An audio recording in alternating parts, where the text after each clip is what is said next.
Good afternoon, everybody. Welcome. My name is Michael Iris. I'm the Associate Vice President of Alumni Relations and Career Services at Berkeley College. And we're streaming live here in person at our New York City campus.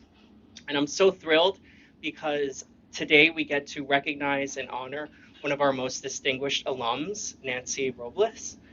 I've known Nancy for a while now, ever since I took on the alumni relations role. She was actually one of the first alums that I've had interaction with when I just started the position. So I don't know, do you know that, Nancy? No. Oh, it was like 2015, I think. Yeah. So you have a special place in my heart because you're one of the first alums that I developed a relationship with. So we're just so honored to be here today, in person and streaming online to our Berkeley friends and alums who are joining us. So just kind of give everybody a run of show. So I'm just going to do my quick introduction, and then we're going to turn it over. We have Linda Morrow, our campus operating officer for the New York City campus, is here today, and she'll be kind of having some questions and going back and forth with Nancy, kind of like a fireside chat type of style. But before we get into that piece, Nancy's going to come up here and do a reading and talk a little bit about, the book and the journey and herself. But I get the pleasure to do her formal introduction. So, Nancy Robles was born in Costa Rica and moved to the United States in 1981, where she experienced poverty and violence. She worked tirelessly to obtain 2 degrees from Berkeley College, as well as a Master of Business Administration degree. In 2005, she joined Eastern Funding and now serves as the President and Chief Operating Officer for the organization. She was named Berkeley College's 2017 Alumna of the Year, which I had the honor of presenting to her at commencement. And she sits on the board for the Berkeley College Foundation. And I believe you're the chair of the scholarship committee, right? So she's definitely giving back to the institution, which we so greatly appreciate. Nancy has embraced the journey of recovery and generational trauma and abuse. Today, she speaks nationally on topics such as diversity, equity, inclusion, leadership, and mental health, and engaged in advocacy work in all of these causes. Last week in Philadelphia, she was honored with the 2024 Champion of Diversity Award at the Converge Conference, recognized for creating equity, safety, and a sense of belonging for all individuals in your industry. Congratulations. It's with great pleasure that I welcome Nancy here today, and she's going to share a reading from her book that was just released, The Many Pieces of Me. Okay,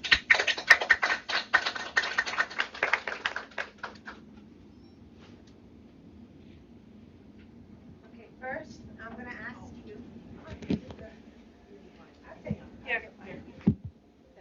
Okay, sorry about that. I thought there was a mic up here. Um,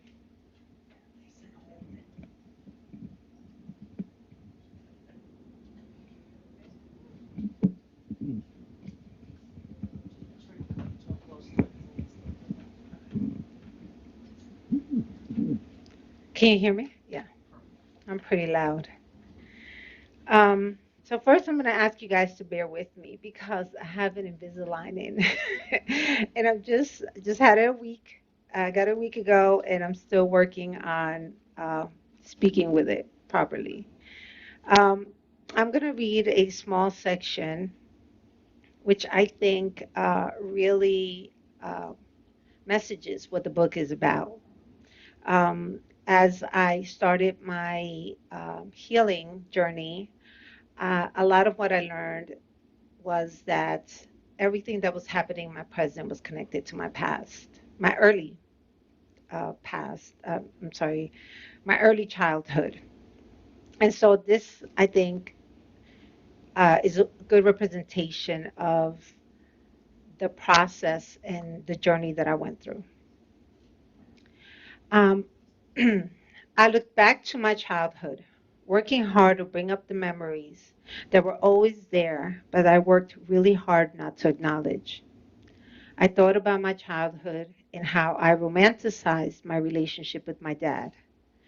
For years, I created a narrative that spared me the reality of who my father was.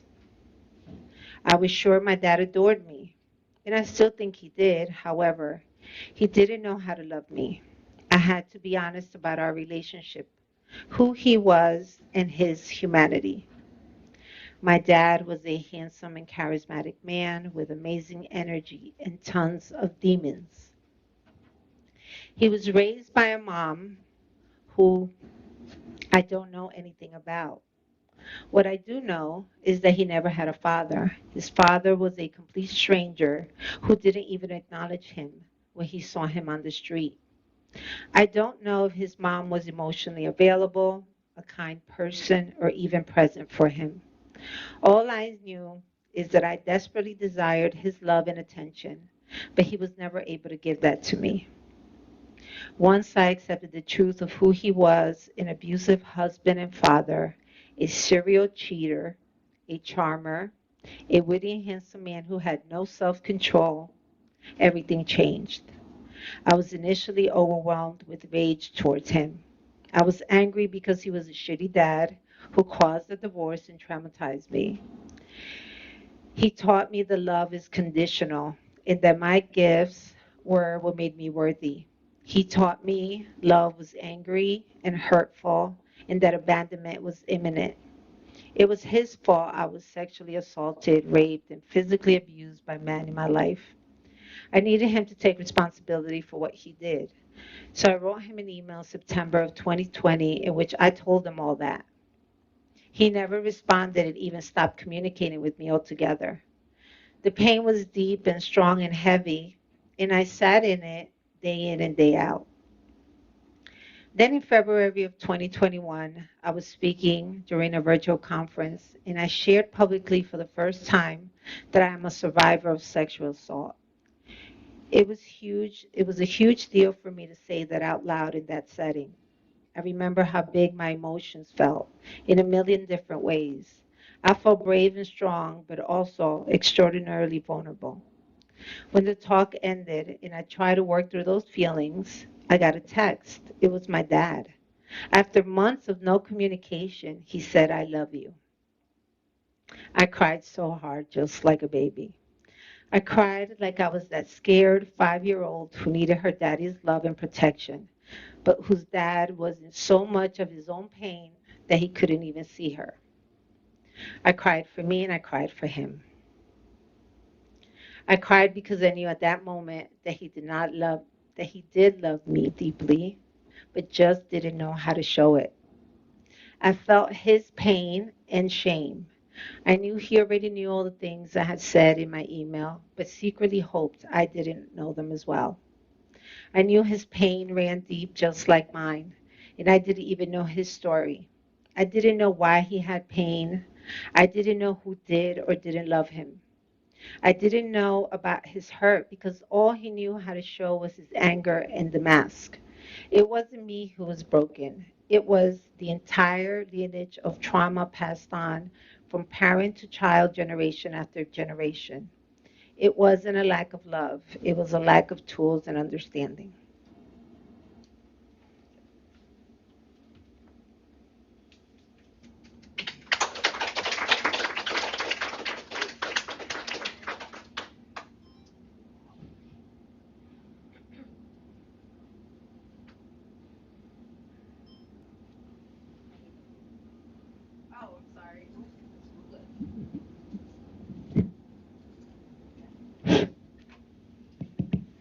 Hey, Nancy, thank you.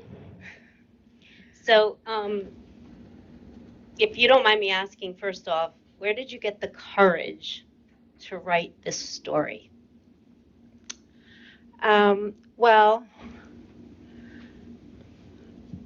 I've had to be very courageous throughout my life because I've had to overcome a lot of adversity.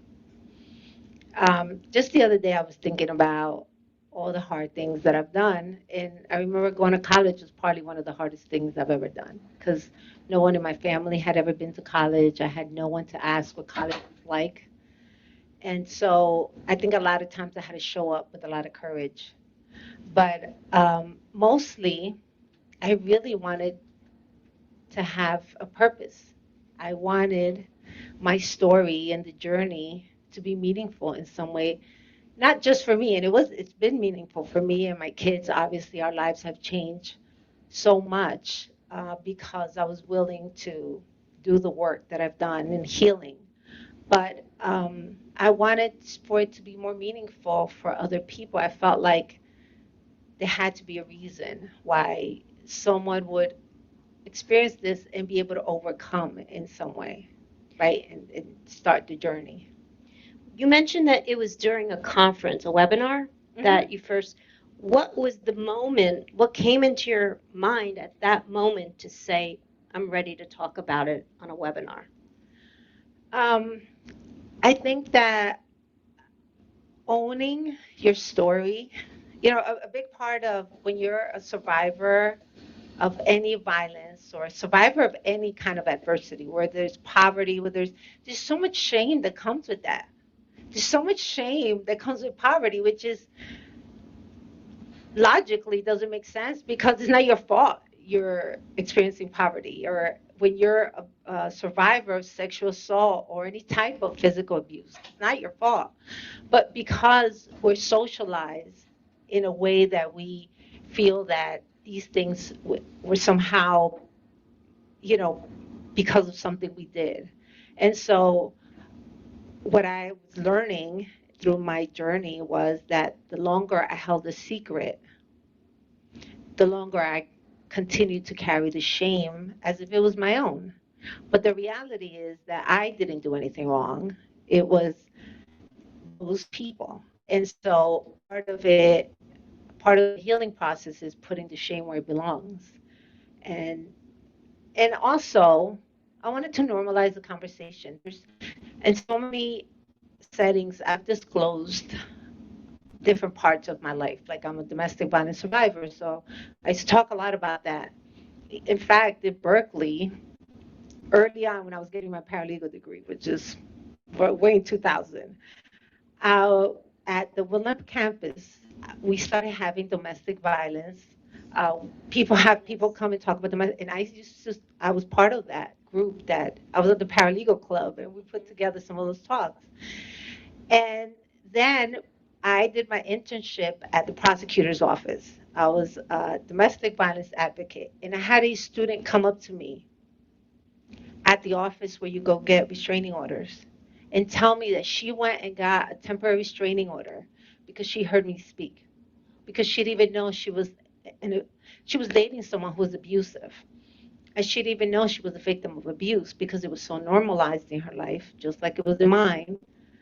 And hearing me describe it was the first time she realized that she was being victimized. And so she went and got a restraining order.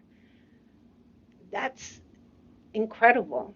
So it's those experiences like that that eventually made me strong, helped me become strong enough, feel strong enough, and feel the courage to own it so that I can give other people permission, not that they need it, but that's how we are, right? We normalize it, then other people feel the courage to come forward as well. Right. So it's almost like when you started at Berkeley, you found a community where you came into your own skin, and then you had that opportunity to share with others that it's okay, and you broke down the barrier, which was is extremely important for others to know that once you're surrounded by the people who can relate to you, it's safer, right? Absolutely, yeah. Could you give us one word that describes the way you feel now? Wow. um, I feel, wow, that's such a hard question because I can We think can of come many back to words. it if you'd like. Yeah, I think I need to think about that a Okay, minute we'll because I get can think back to of so that. many words, but one is really asking for a lot. Yeah. So back to the book and the process of writing the book. Hmm. Talk about the process and how difficult was it, or how easy was it for you? Well, the first half of the book is actually just my uh, a narrative that I was writing for therapy. So um, during the first couple of years of therapy, I had to work through some of the more the bigger trauma. And in order to do that, my therapist and I created a narrative. She had me write like what happened on that night. And then over a year, we expanded the 3 pages to 10 pages, essentially capturing every detail of a specific night. Everything from the temperature to the lighting to the color of the walls to every component. And the point of it was, as I learned, for me to relive it and for me to know that I survived. Because part of when trauma lives within us is that we never process it. And when you're in a traumatic experience like that and you disassociate, you never fully process and feel all the emotions that are present at that moment. So they're stored in your body. So I learned that through reliving it and writing it and reading it, it would help me process all that trauma. So there was so much in the book. God, there were so many stories I couldn't possibly spend all that time with my therapist. It would be a full-time job for both of us. So she and I talked about it, and decided that writing down some of it, right? There are things that I shared in the book that I never said out loud before I wrote them down, or I didn't even think about them in 20 years. I mean, some of the stories about my older kid's dad, that was scary stuff, and I just never had the room or the space or the time to relive all that and process it. So that was the first half. And actually, what happened is I was doing a podcast within my industry, and the person who was interviewing me at the end of the podcast was the first time we met. He was like, "Oh my God, you have such a great story. You should write a book." And I was like, "Oh well, I had this because I had thousands of words written down that I'd been doing it during the pandemic at night. When I would put my youngest son to sleep, I would sit on my laptop and write for a few hours every night. I was committed to X amount of words a night. And again, but it was all not intended for anyone else to read. It was just for me to reread at some point to process. And then so I was like, well, I kind of have this thing written. And he said, well, my wife has a publishing company. I think she might be interested because she likes to publish books like yours or stories like yours. So I was like, okay, I'll send it. And I didn't hear but from them for months. And then at another conference where I'm speaking, and they surprised me there to tell me publicly that they were going to publish my book. Wow. Yes, That's I an was like, accomplishment. what? Yeah. I turned red. I was hot. I say everything I'm feeling. And anyway, so then the rest of it was a more, I think I followed a process, which was I had to have like they told me how much more they needed, and then they would give me deadlines. So then I had to commit to, work all day, do whatever, and then at night or on the weekend. Um, there were a few chapters that were particularly challenging, like about my kids. I went away for a weekend down to Jersey Shore and just wrote all weekend. The beach is my happy place, so it felt like an appropriate thing to do, right? Sit there in my happy place to write about these really hard things. And um, and then I worked with an editor for a year because I didn't want to reread it at that point.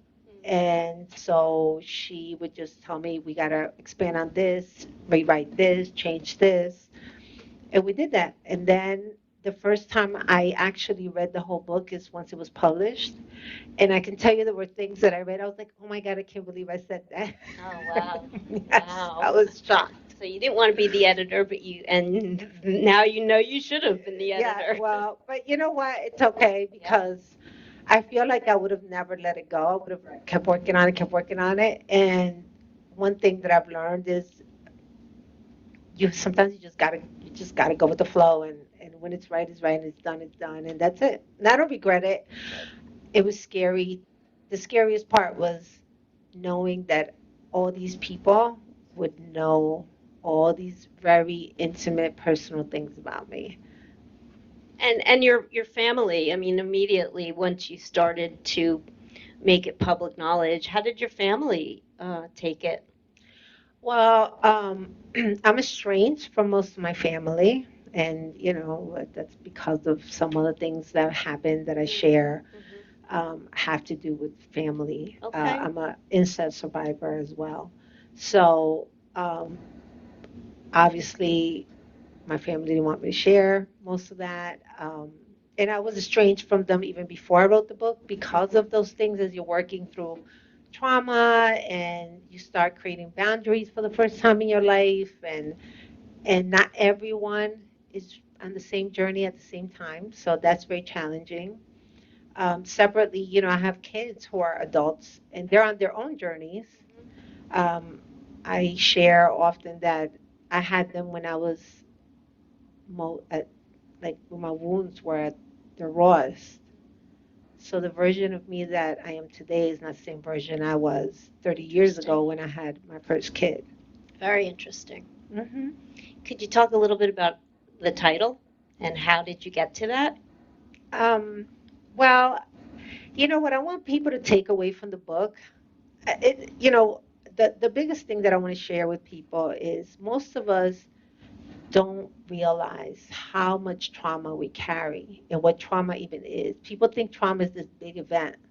And some of the trauma that I have is big, domestic violence, sexual assault, all that is big trauma. But things that are normalized in our society, like growing up in an urban community, is freaking traumatic, right? I talk about being a kid and watching prostitutes out the corner and drug dealers. That's traumatic. The violence is traumatic because it's so normalized in our society we don't recognize that. Divorce is traumatic. And so many of us are products of divorced parents, or we've been divorced, or, it's just these are common occurrences, which they call the big T, the little t. And so I thought this is some people read it just because it's an interesting story, and hopefully they'll have takeaways about all how complex we are as humans and all the different layers and the big and small things that impact us and why they impact us in different ways. So the title is essentially all these little things that make up who I am. It's not one big event, it's not one small event, it's a bunch of people, places, things, experiences. And they all make up but it's all underlined by the choices I made. Interesting. So, going back to the healing process, what are some of the coping mechanisms you can share with others who may be relating right now and need to find new coping mechanisms for themselves? Well, first I'm going to say that just about everything we do as a society, or many things, are coping mechanisms, right? There's a lot of stigma around drug abuse and alcoholism. Those are just ways people regulate their nervous system. And a lot of times people, there's so much shame that goes with that, right? And I think that the shame is what makes everything harder. The shame, the guilt, it just makes everything weigh 10 times more. Um, there were definitely, and I talk about that in the book, when I was young, alcohol was absolutely my coping mechanism. Very young, in my teens. Um, at some point when I had my first kid, I decided that I didn't want that to be our life, her life, and our lives altogether. And so I decided, and I didn't even touch alcohol for like 10 years, but it was mostly because I wanted to find, and I don't think I was aware of this. I think a lot of this was intuitive in some ways, but I had seen so many people struggle growing up in Patterson. This is one specific story. It always sticks in my mind. There was a young woman, and she was a beautiful young girl. She was probably around 15. She lived in my neighborhood. And around 15, I started seeing her prostitute. She became a prostitute. And she became, because she became a heroin addict. Now, this was in the 80s during, it was the crack epidemic, but heroin was in the streets as well. It was very common. And I saw her over the next 7 to 8 years completely deteriorate, and she eventually died in her early 20s. And I watched her because I would watch her from my window every day in the corner. And I saw her change. And things like that, when you see those things firsthand, addiction was always very scary to me. So, with that, I think that some of my coping mechanisms became things like keeping myself really busy with work and school. Exercise became an obsession, and it started off because I was very focused on my appearance. My appearance was very important to my family, which is wasn't a healthy thing at all. But Um, so I developed all these coping mechanisms, which in our society are normalized and even glorified, right? Having a career, being a workaholic, all those things are glorified. The reality is that that's not happiness. The reality is that that's just another way of that I use to be able to regulate my nervous system or disassociate from all the trauma. I tell you that now I value quality time much more.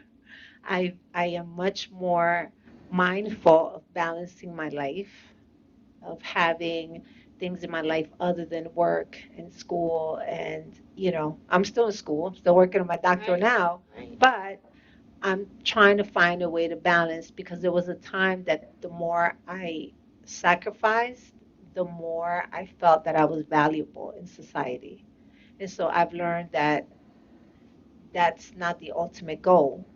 But what I do know is that we have a choice.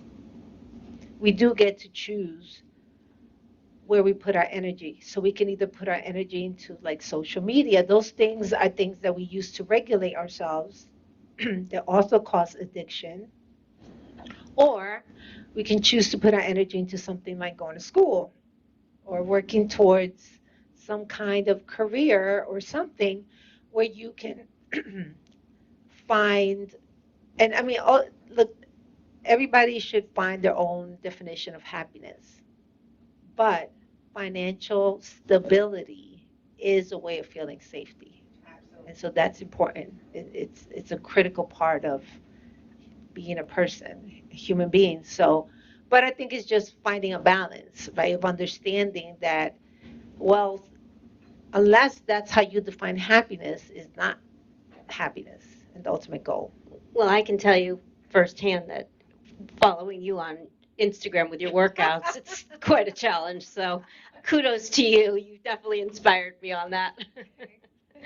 um, so after reading the book, and we don't want to give it away, but a takeaway that you want somebody, I mean, the message is loud and clear, but a takeaway that somebody should walk away with from the book. I think the biggest takeaway is that you're not alone on the big ones. One out of every four women is a domestic violence survivor or experiences domestic violence in their life. One out of every three teenagers experiences abuse in relationships. One out of four women experiences sexual assault. Those are the big ones, right? Big traumas that we think about as women. But not just as women, as people in general, there's just so much that's normalized in our society. And we don't recognize it. I remember one time a therapist told me that if I ever unpacked being an immigrant, right, migrating to this country, that's trauma, and I was like, wow, I didn't even think that was trauma. Like that's just so normal. And she was like, no, that's very traumatic. So the point is that you're not alone. There are resources, and you you can make changes in your life for yourself. It's really you are the one that you get to choose your present and your future. Your past does not define who you are or how your life is going to unfold. Nancy, no, that's good. Yeah. And May being Mental Health Awareness Month, you talk about, resources, but just could you remind people, like, they're not alone, but what are those resources that they need to go after? Yeah, well, in the book, I do at the end of every chapter, I my editor and I went through, okay, what are the takeaways of this chapter, and then resources Oh, good. for people to use, like hotlines and things like that. I use a lot of books. Now, I am a, I'm really, I really believe in therapy. I really believe that having someone validate your experience, having someone to give you an objective point of view and help you become introspective is critical, right? That's not something you find in your friend or your partner or someone who loves you. Those people can't be objective. They love you. You need someone who can be honest with you and say, "Hey, this is you," or whatever. Um, but also, there's tons of books. Right? I spent 3 years obsessed with reading books about mental health so I could understand myself. And the reality is, the content that you expose yourself to on social media is very important. You can expose yourself to content that helps you. I mean, there's one person I followed, the holistic psychologist. She gives the best information. It's like so practical, so easy, and people like that are helpful because they help you see a different perspective, understand things that you haven't been exposed to. Your family, no one in your family might even know. In a lot of our communities, therapy is so stigmatized. I know that in I'm Costa Rican.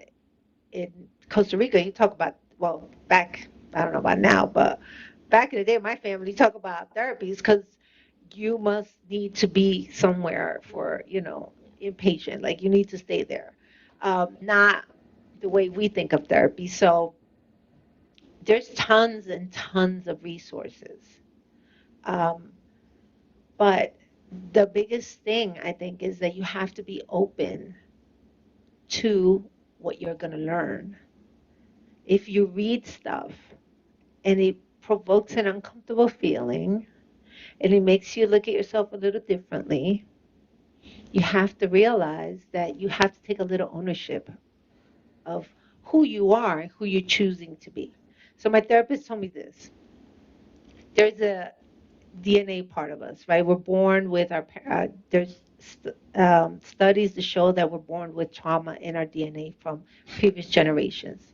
We can't control that. Then there's our environment, teachers, family, however we grow up.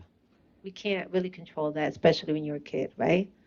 But then the last key is your choice. You get to make a choice every freaking day.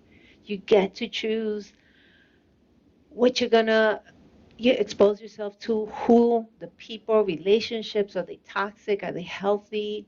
Am I loving myself? Am I looking in the mirror and being staying positive? Like all these things are really choices you get to make every day. And so make a choice and see it through.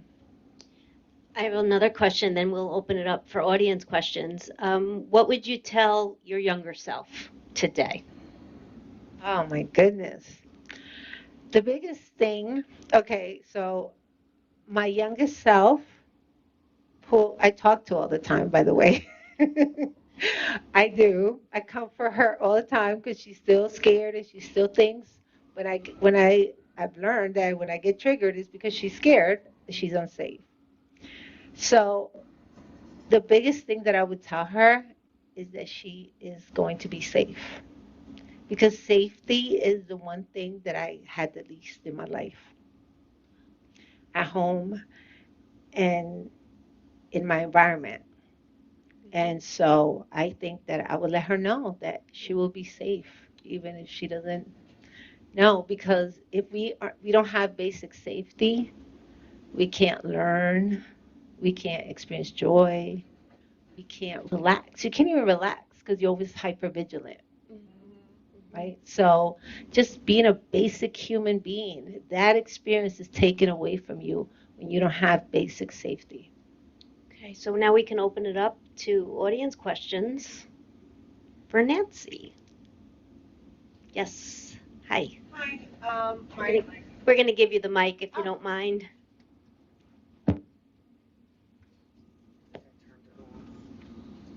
are we mic on? think it's on. Is it Okay. on? Hello? Hi. Yes, hi. So my quick question is when when you wanted to remove yourself from this situation and from this type of relationship, when was it your first aha moment? Like, yeah, okay, this is like the light bulb moment, or did it take a few moments? Um, okay, so for me, violence had been normalized in my life, right? I grew up, my father was abusive, my brother was abusive, so abuse was normal for me. The reality, being totally honest, I didn't leave until I felt like I was, like it was my life or theirs. And statistically, it takes women at least 7 tries to leave. And usually, when women leave an abusive relationship, is when they're most um, threatened, right? That's when it's most dangerous. And I felt that, but I felt that it was either me or them. Like I would either lose my mind, lose my life. I was losing something that I wouldn't be able to get back. Thank you. Anybody else? Oh,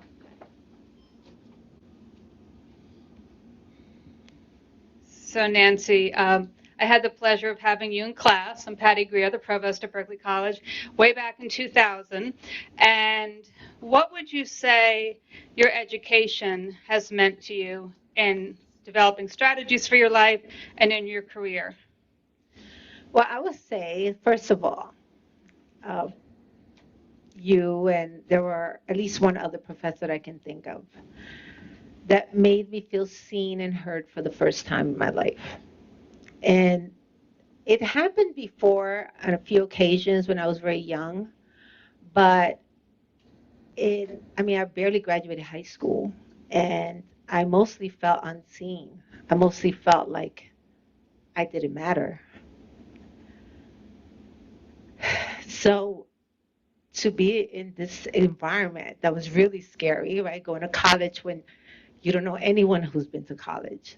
I mean, going to Berkeley was like the bravest thing, especially when I barely graduated high school, especially when I had so much doubt and insecurity about who I was. Am I smart enough? Am I this? Am I that?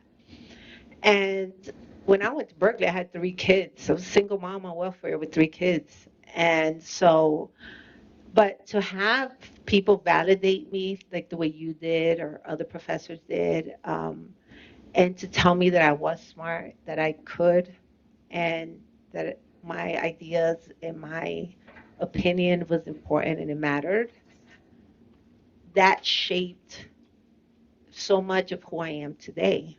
It gave me it gave me a sense of confidence that I had never experienced before. Growing up, a lot of what was valued in my family was our physical appearance. And that was just, that was their own trauma, and the trauma was passed on to me. And so I grew up really believing that my value was in my appearance and my sexuality as a woman. And so um, I had very little confidence in terms of my intelligence or my intellect and my ability to, have a successful career. And so to go to Berkeley and to experience that positivity and have people believe in me and everything from the paralegal club to all the other stuff that I did. I was so involved and I loved it so much. And learning was such an amazing experience to be in an environment where I felt safe enough to learn. And although I'll tell you, those were hard days. I worked full time. I went to school at night full time. I had 3 little kids. I could barely, sometimes I was either paying rent or buying groceries. I mean, those were rough days. And I was in constant stress and anxiety. But somehow, being in a classroom where I was able to just shut that off and learn something, and then have someone tell me, "Oh, you got it." That just changed so much. Like really, really changed me to my core, and that is why I'm still so like I come here now and I feel like I'm home because this it was such a critical part of who I am. And it's been with me since. And it has that confidence has been with me because I tell you, I'm the only woman, the only person of color, the only person who identifies as queer in my executive team. To be president, I'm the only person who's been president besides the founder. And most of the time, no one looks like me in the rooms I'm in. And to have the confidence to still, push back or challenge people, which I do constantly, and create new narratives. It takes a lot of courage and confidence, and I think the core of it started here. If I can just add on to that, yes. Um, you said that it started with your confidence level inside the classroom. Then you graduated, right? And now you're going out for your first real life interview.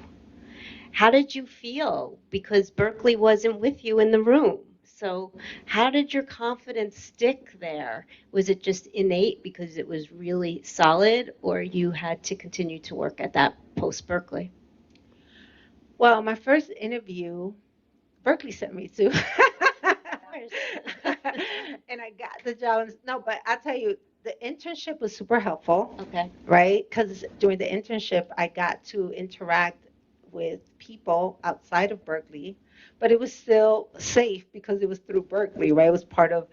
Um, but I think that with every experience, my confidence grew, and it was confidence in myself, right? What I could do, and I think that over time, it does. Every experience adds on, and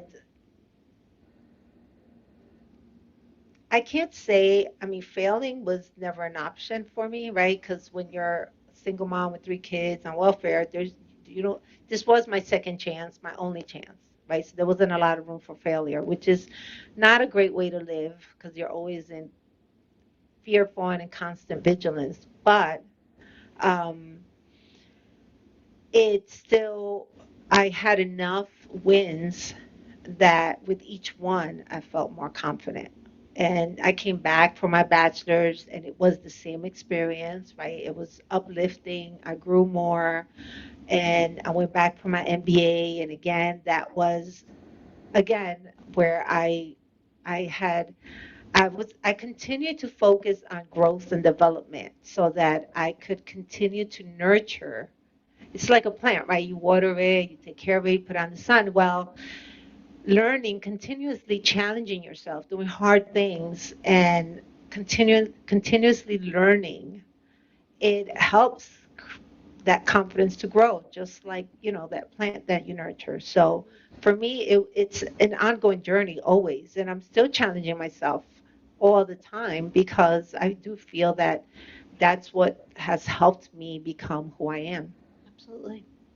Any other questions? Yes. I have found women are the worst enemies. Say that again. Women are the worst enemies to yourself. You always are putting yourself down. Oh, I can't do this. I can't do that. I mean, I myself just completed in April the 4 class continuing education thing in DEI. I graduated with a 3.0 average, juggling 2 part-time jobs and keeping a busy social life. Yeah.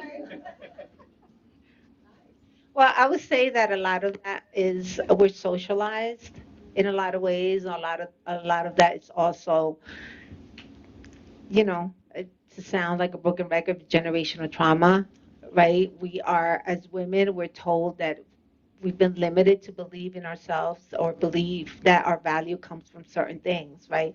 A lot of women, a lot of times we're equated with having children is where our value comes from, or how good we cook is, or how we look, or all these things about our bodies, and all these ideas that we've been given through our lives. And sometimes, it's not even on purpose. People, it's just so part of our society, so socialized. um, Breaking that is really hard. I mean, it's a big challenge. And I'm giving you guys, and although I talk a lot, I'm giving you guys the short version. This is daily work for me. Daily work. I constantly talk to myself. I constantly remind myself of who I am. I mean, I have amazing people around me who also nurture me, but I've had to be very focused on my circle. Who is within my circle? Who are those people that I let in close enough that can be part of that, see me at my most vulnerable times and pick me up. Um, but it's daily work because we have. I mean, I'm 50, so I started therapy at 43 ish, 42, 43. So imagine all those years of stuff that I have to undo. It's gonna take, but that's okay And because it's who you are. yes, and it's It's part of the journey, and it's okay. right, it is okay. And that's something you have to, what are some of the mantras that you say to yourself? When you talk to yourself, you said you always have conversations. What are some inspiring, you know, words you could share? Well, I think one of the biggest things that was hard for me to believe, and I still some days have trouble believing, is that I am enough.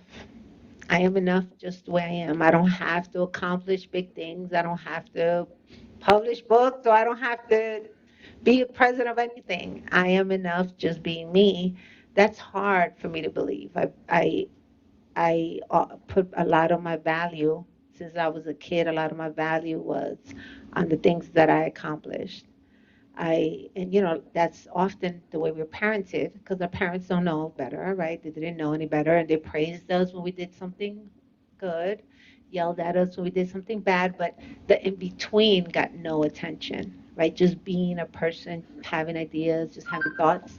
And so a lot of times we we equate our value to our accomplishments. So believing that you're enough just the way you are, that's for me, that's hard. So I remind myself of that all the time. I remind myself all the time that I'm in the right place at the right time, that I'm meant to be here at this moment. The people who are supposed to be here today are here, and that I don't have to be in a constant state of fear. So I'm safe and things are the way they're supposed to be. And I just have to trust the process. Another thing I remind myself of, especially when I'm in new situations, is to show up with love, trust, and courage. So I have to love myself enough to know that, when to walk away or when to stay in the room. And I have to have general love for the people around me so I could receive them the way they need to be received. I have to trust that I'll keep myself safe and trust others that they have good intentions.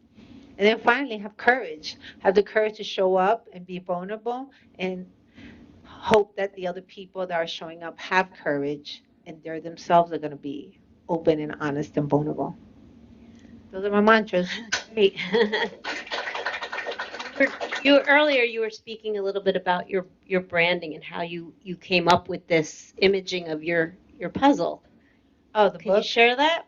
Yeah, so well, the graphic designer who came up with the cover, the name, the many pieces of me. The initial idea was like a broken mirror with my image on it, with like a lot of pieces. But then they were like, that is the image of something that's broken, and that's not the goal, right? The goal isn't about. I thought I was broken for a long time, but I've recognized that I'm not broken. These are just all these different parts that make up who I am. So he came up with the idea of the puzzle and had an actual puzzle made. And he texted me, told me him and his wife put it together. It was like a 500-piece puzzle or something. And then started taking pieces off until he created the perfect image for the cover. So there's a puzzle, which I don't have yet, but he has it, and that's how they came up with the cover. Yeah. That's amazing. Very creative. Do we have any questions on Zoom?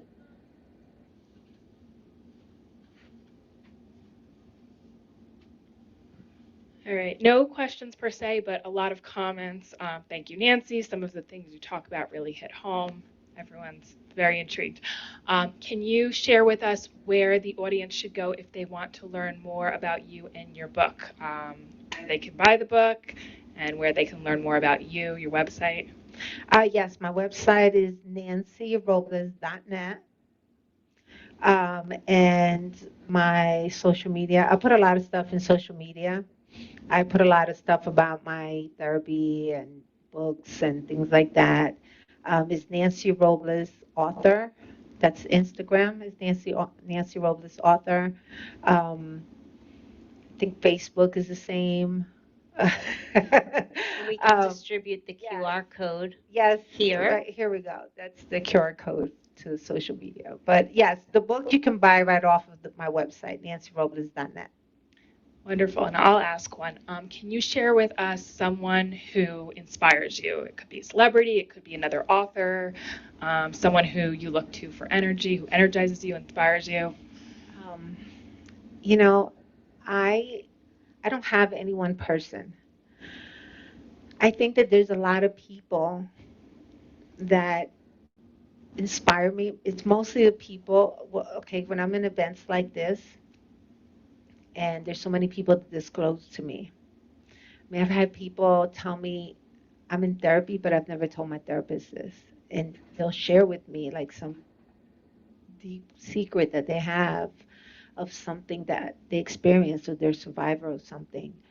And those connections, those moments are what inspire me, really, because when someone, when I feel like I've created a safe space for someone, or online, I mean, social media, I mean, there's people, that I've met virtually, who share things with me, or we have discussions about insights about, challenges and overcoming things, or just life. And to me, those are the moments that are the most inspirational, because it takes a lot of courage to do that.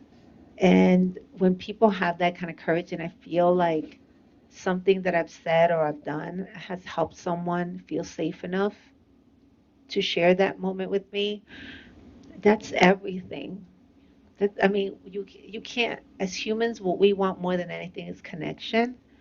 And to have a deep moment of connection with a stranger, that is what life is all about, right? Then there's amazing people in my life, right? I talk about my circle. I have very specific people in my circle that I love dearly, who are very positive. Um, I curate people like in a way that, not because I there's good or bad, but because um, there are people who are really still stuck in toxic spaces in their lives, right? Who are not ready for healing. So the people that I want around me are people who are open and ready for healing, so that we can heal and grow together. And so, my circle is small, but then hopefully my net is so much wider, and that I have all these deep connections with people. Oh, and I do have the word. Yes, The word is just brave. Yeah, brave. That's it. Very nice. Yes, you're brave.